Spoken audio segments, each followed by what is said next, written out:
Salut les petits chats en liberté. Ici Queen Camille, ta pastille hebdomadaire de joie et de bonne humeur pour être un être humain heureux qui vit sa vie tranquille, sans péter les couilles des autres et réciproquement. Propulsé par mademoiselle.com.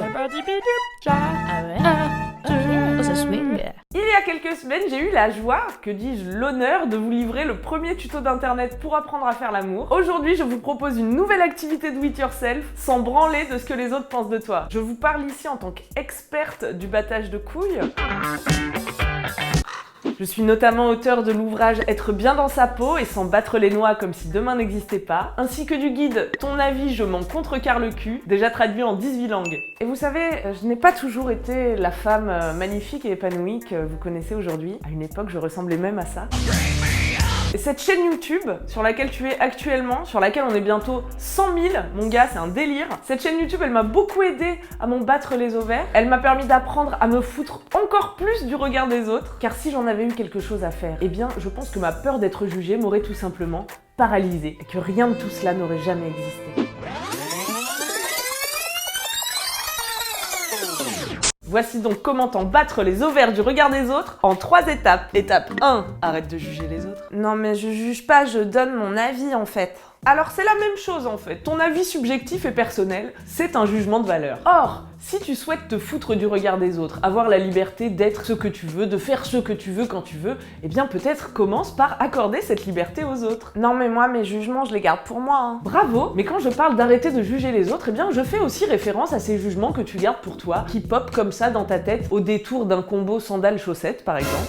Parce que se foutre du regard des autres, c'est dans la tête, et ça commence par ce que toi, tu penses des autres dans ta tête. Alors tu ne pourras pas empêcher les jugements d'apparaître comme ça dans ton esprit, puisque depuis tout petit, on t'a appris à juger ce qui est bien, ce qui est mal. Mais tu pourras te dire, tiens, là j'ai jugé. Et l'observer, ça te permet déjà, tu vois, de te détacher, de prendre du recul par rapport à cette pensée. C'est très deep aujourd'hui, hein. Par exemple, tu vois une meuf que tu trouves habillée n'importe comment. Tu penses automatiquement habiller n'importe comment. Mais dans un deuxième temps, tu peux traduire ce jugement en « je trouve qu'elle est habillée n'importe comment ». Et tu peux même aller plus loin. Tiens, c'est étonnant. Ce que cette personne trouve beau est vraiment très différent de mes propres goûts. Mais comme je suis bien dans ma peau, je ne ressens pas le besoin de la critiquer. Parce que c'est formidable qu'on n'ait pas les mêmes goûts. Parce que c'est beau la diversité. Et hop, tu es passé d'un jugement à de l'empathie. Bravo à toi. Et si les autres peuvent faire ce qu'ils veulent en toute liberté, ça veut dire que toi aussi. Étape 2, arrête de te juger toi. C'est quand même très rare que dans la vie, quelqu'un t'arrête dans la rue pour te dire Je voulais vous dire, cette veste c'est horrible, hein. Moi j'aurais pas fait ça. Ok. Faites attention parce qu'il y a vos cuisses qui frottent. Vous avez pensé à faire quelque chose pour la calvitie? Et au pire quelqu'un il te le dit. Bah voilà, c'est tout. T'es pas morte. Sauf que si quelqu'un te juge et que toi t'as pas confiance en toi, eh ben ça va un petit peu te chambouler. Donc, il faut que tu sois solide sur tes appuis. Il faut que tu t'aimes. Donc déjà, tu peux te rendre compte que le jugement des autres, en fait, il n'existe que dans ta tête. C'est toi qui es en train d'anticiper ce que éventuellement les autres vont penser. C'est toi qui es en train de juger que les autres ils vont te juger. Tu vois la subtilité. Donc, comme pour l'étape précédente, commence par repérer les moments dans ta tête au cours de la journée où tu t'insultes, où tu te juges, tu te dévalorises, tu te parles comme à une petite merde. Éventuellement, dans un second temps, tu peux remplacer ça par des compliments, des phrases un peu plus gentilles envers toi-même. Étape 3, montre qui tu es. Le regard des autres, il ne peut pas attaquer qui tu es vraiment. Je suis une banane! Je l'ai toujours été, j'ai plus envie de me cacher! Et quand on est soi-même, eh bien, on plaît aux bonnes personnes qui nous aiment pour ce qu'on est. C'est magique. Je vais prendre un exemple.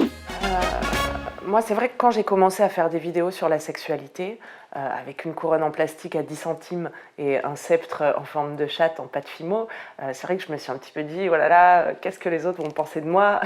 Sûrement que je suis une salope. Et si après, les gens veulent plus travailler avec moi parce que j'ai dit chatte dans l'internet, voilà, il y avait plein de petites questions comme ça. Et puis après, je me suis dit, Camille, est-ce que tu as envie de travailler avec des gens qui te rejettent parce que tu as dit chatte dans l'internet? Non. Donc ça tombe hyper bien, finalement. Parce que le fait que les gens pensent que je suis une salope, qu'est-ce que ça change dans ma vie à moi, concrètement au quotidien, dans ma réalité? Qu'est-ce que ça change à qui je suis vraiment? Eh bien, je vous le donne en 1000. Rien. C'est formidable, non? On peut sucer des bites, on peut continuer à faire sa vie, voilà. Ça te change rien? C'est fou. Les autres, ils te donneront toujours leur avis sur ce que tu es, sur ce que tu fais. Et le pire, c'est qu'ils auront même pas les mêmes avis. Ils auront tous un avis différent, mais ils seront tous persuadés d'avoir raison. Sauf que eux, ils ont leur avis.